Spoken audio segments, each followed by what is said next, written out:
मंचावरील सर्व प्रतिष्ठित मंडळी, उमेदवार, जनतेत, आणखी 25 वर्ष आम्हाला परिचित असणारे सगळे तुम्ही श्रोतेवर्ग, साहेबांनी विकासाचा ध्यास घेऊन 25 वर्ष या भागाचं प्रतिनिधित्व केलं आणि एकच त्यांचं हे होतं की माझं कोल्हापूर किंवा माझा कर्वी तालुका कायम एक नंबरला राहिला पाहिजे. आणि हे तुम्हाला पण जाणवत असेल. साहेब वारंवार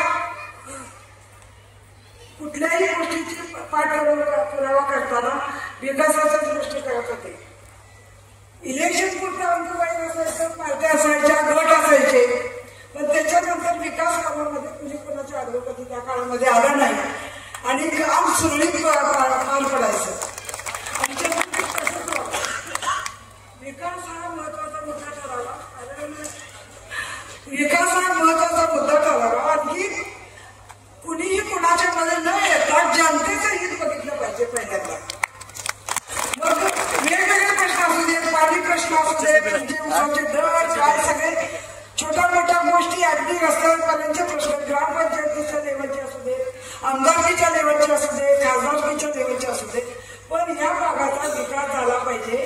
आणि साहेबांचा एक ध्यास होता की कर्वी तालुका माझा एक नंबर आला पाहिजे आणि त्या विकासाचं गाडं पुढे चालावं म्हणून आम्ही आज महायुती बरोबर आहोत. आम्हाला खात्री आहे की देशाच्या पंतप्रधानांपासून ते महाराष्ट्राच्या मुख्यमंत्र्यांच्या पर्यंत विकासाच्या गोष्टी घडतील अशी आम्हाला जेव्हा खात्री वाटली तेव्हा आम्ही पूर्णपणे या महायुतीला पाठिंबा दिलेला आहे. खातेदार मंडळी गेले 2-3 इलेक्शनला नव्हतो, पण आता असं वाटतंय की हा देश कुठेतरी विकासाच्या मार्गाला लागलेला आहे आणि हा गाडामध्ये थांबता कामा नाही. तर प्रत्येक महायुतीच्या उमेदवार हा त्याच्यामध्ये धडाडीनं काम करेल अशी मला खात्री वाटते. आणि येत्या निवडणुकीमध्ये त्यांनी तुम्ही सगळं बाजूला ठेवून मतदान करावं एवढी मी अपेक्षा ठेवते. मतदान बाहेर पडलं पाहिजे, तेव्हा तुम्हाला तुमच्या उमेदवाराला न्याय देता येईल. माझ्या एका मतानं काय होतंय ही वृत्ती आता नको.